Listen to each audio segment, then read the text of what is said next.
Whoa! Look at that! This is big. That is a big fish. Oh my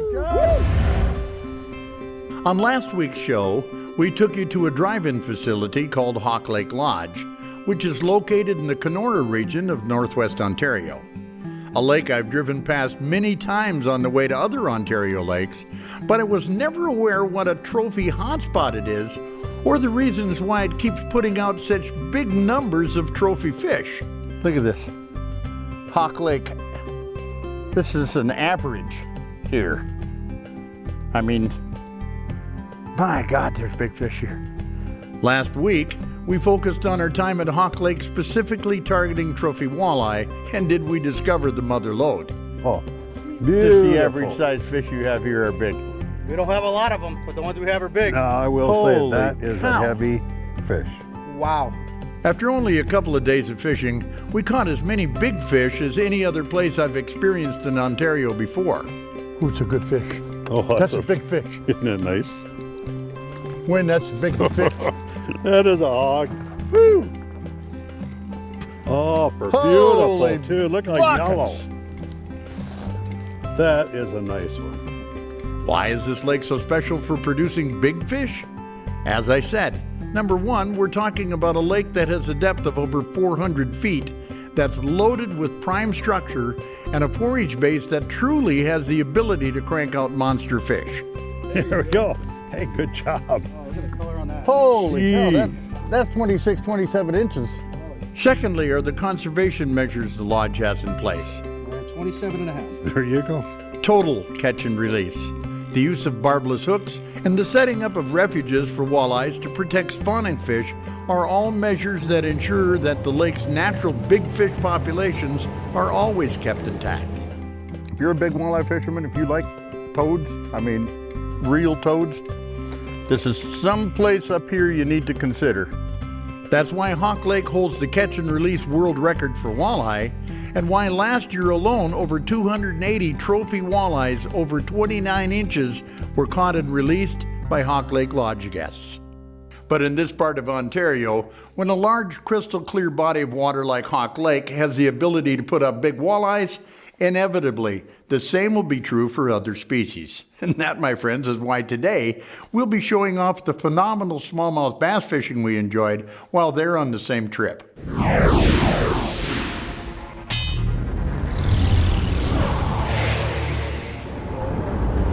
I'll sure say this for that Honda.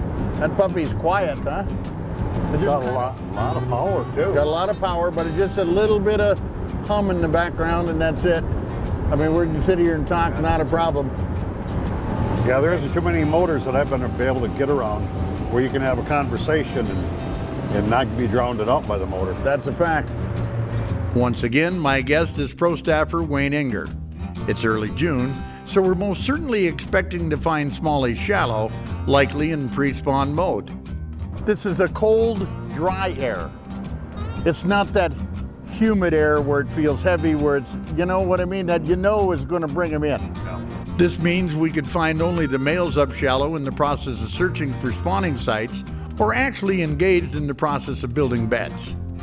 9 feet and still coming up. The bigger females may very well be deep, or we may find them searching shallow for food as well. In any event, this is a great time of year for sight fishing and visually looking for fish. Look at that ledge over here off of this big rock. I see that. Oh man, there's Wouldn't you got to think be a they'd be fish just sitting there. hiding underneath there? And at this time of year, my first place to look is always traditional shallow spawning bays where the water warms and food production takes place first. But there ain't no question there's a big fish there. So why don't we just test the waters together and see what we can all see, shall we? Maybe. He's looking. He's looking. Oh, He's on. hook set. Yeah, he's a nice one. Fight back. And the first smallmouth is being a smallmouth. Pretty fish. Yeah, nice fish too. Oh, bucket. He inhaled it. What's the first fish, Wayne? Yeah. Getting a little warm. Well, it's not really warm, but we're out of that main basin of the lake right now.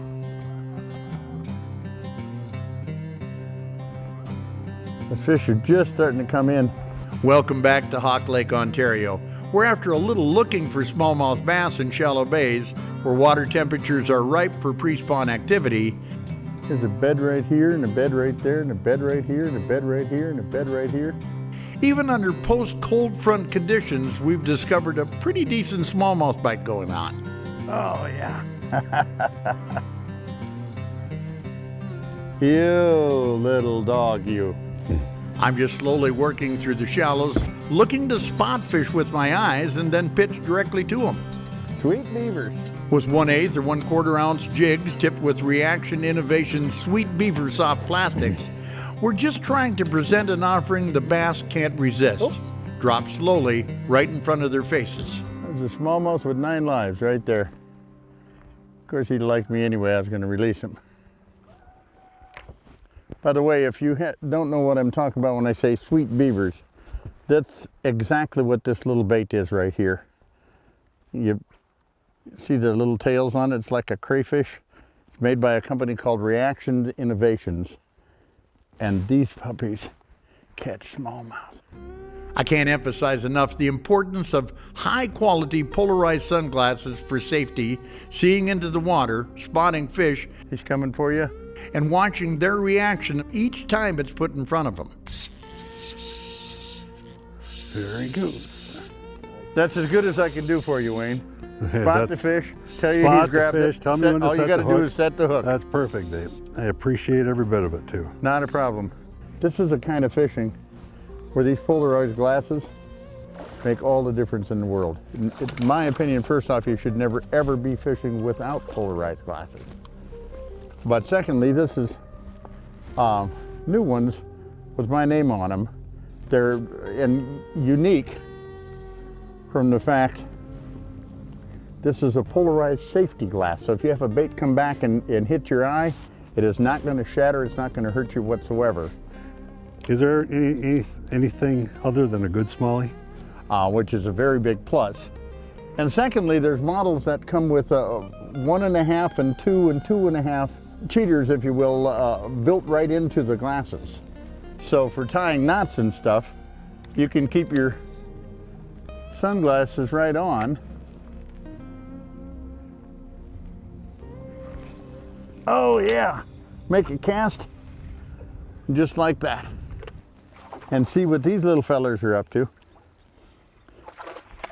Oh, that was a good girl, or good boy, whatever you are.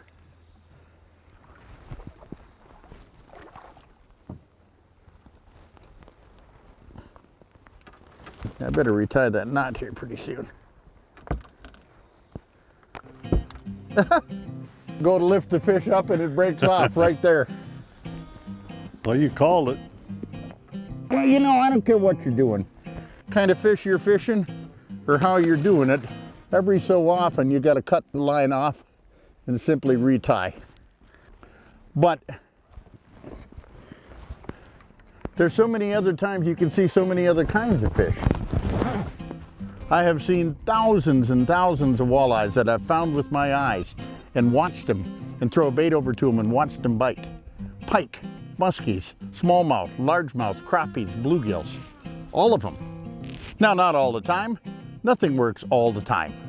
But when it does work and conditions are right, there's no substitution for good sunglasses. When fishing for spotted smallmouth, the #1 consideration is not spooking them, which is easy to do in shallow, clear water. You got it? I watched him. That's okay, I was going to release you anyway, bud. The jump was worth it. Love it. Everything must be slow and quiet. The speed at which you approach them, the distance you stay away, and the presentation. One right in front of you too, babe. Rather than pitch exactly to the fish, cast beyond so the splash doesn't cause a commotion overhead. Then drag that jig to the fish, gently letting it fall close to him. Often you'll get bites on the drop, but more often the smallmouths will suck them up while laying still off the bottom. There he is.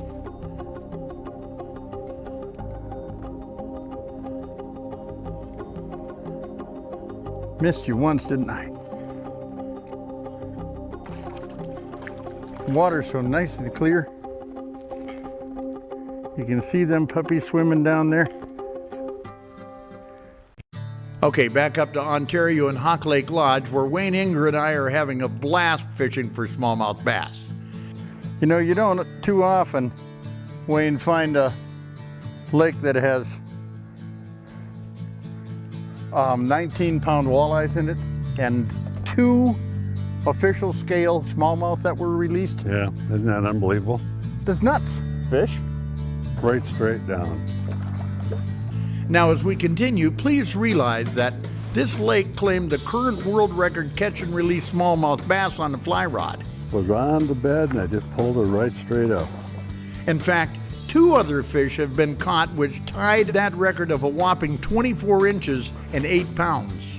She can go back to the, or he can go back to that nest. I don't care who you are. When you're fishing waters that you know has pigs like that swimming around, it really adds to the anticipation and your focus. But see there again, you see the boulder I'm talking about? Mm-hmm. You see it right there? That's what I seen, and there was a shadow edge of it, and I just brought the bait over to the top and out away from that shadow edge of it. And boom, he come out of there. Now that had nothing to do with him being on a nest, but it had everything to do with me seeing it and being able to make a cast accurately to the spot to catch him on the first cast. That's the kind of stuff I was trying to tell the audience earlier about glasses, you know? Mm-hmm. Little things like that. I mean, that just made a difference. I caught a fish there. Boom. A fun one. Oh, there's another rock.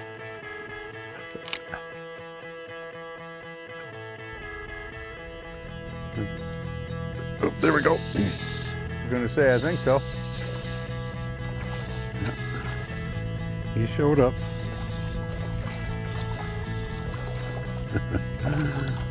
Nice little fighters. I'm gonna try and give them a little different color here once. See, I'm using a mushroom head jig to rig these things. It's got a long shaft. And the bait lays nice and straight like that. And then you gotta take these little tails on the beavers and you rip them apart like that so they're all 4 loose. There, got one. Come back behind us. Boy, sometimes they just want to bump them, and other times they really like to inhale them. There he is. 4 feet out of the nest. I couldn't see nothing on the nest at all, and all of a sudden, thump. I love the looks of these things. They're such a pretty little fish. Give a guy a bunch of these in the tournament and you'd win most of them. With limits like that every day. Well, now I feel fulfilled.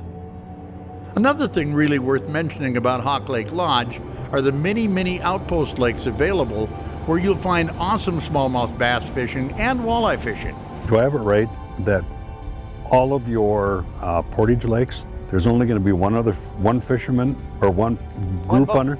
One boat and one group Right. hunter at a time, so you got nobody to hassle with. You have your own private lake, and that's it for the day. That's pretty And amazing. the next day, you go to a different lake. So our guests come up to the lodge every morning, have a great breakfast, and at that point, they're assigned one of the lakes, of which we have 18, where they can have their own private lake for the day. They take their lunch and their rod. They fish all day, all afternoon. She is acting more like a decent one. Smallmouth, pike, walleye, even lake trout. Come back for a nice cocktail hour, a wonderful dinner, and they fish all evening. Nice Will you fish, look at that cow? but a nice fish. That's huge. So a lot of my guests will catch smallies and some walleye and pike all day long. And these fish are so muscular, I can't get over the average Whoa. size. That didn't take any time. And in the evenings, they'll really hunt the true trophy fish that, as we all know, love to bite at night. So over 2 shows now, we put Hawk Lake to the test for trophy walleyes and smallmouth to see if the reputation that preceded it were accurate or not. Beautiful night. Is it one of the finest all-around trophy hotspots for a variety of species that I've ever found in Ontario? Oh, yeah. Yes, indeed it is. So, just for the fun of it, set and cut to some music, let's have some fun showing off all the proof we gathered to back that statement up. Oh, for Holy beautiful, too. Look like bucket. yellow. Give a guy a bunch of these in the tournament and you'd win most of them.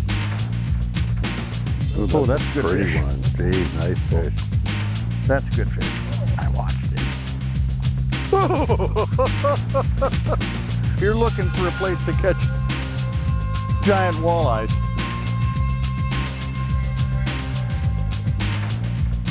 this is it. Oh, yes, sir. Pike. That's a big pike. I thought it felt like a fish. That fish has got to be 40-some inches. That is a big, heavy fish. Nice Okay, pike. That is a beautiful fish. Oh, yes, sir. There is another monster. I love the looks of these things. It's another thing, though, Ted. You don't expect fishing and catching this kind of walleyes on a lake that you could drive to. Now, for those of you wishing to visit Hawk Lake Lodge yourself, here's all the information you'll need. Packages include fantastic accommodations, fine cuisine, a relaxing atmosphere, well-equipped boats with sonar and electric trolling motors, and you can choose to fish on your own or go with a professional guide. Take my word for it. Just do yourself a favor and go. Gosh, oh, I love those big bronze-backed smallmouth bass. Pound for pound, nothing in freshwater fights harder, and one of the best places to go to catch them is certainly Ontario. Not only is it smallmouth heaven, as you've seen, you also get in on all of the wonder of the pristine wilderness, the clean, clear waters, and an overall Ontario experience that's impossible to beat. I'm Babe Winkelman. Thanks so much for watching, and until next time, everybody, hey, good fishing.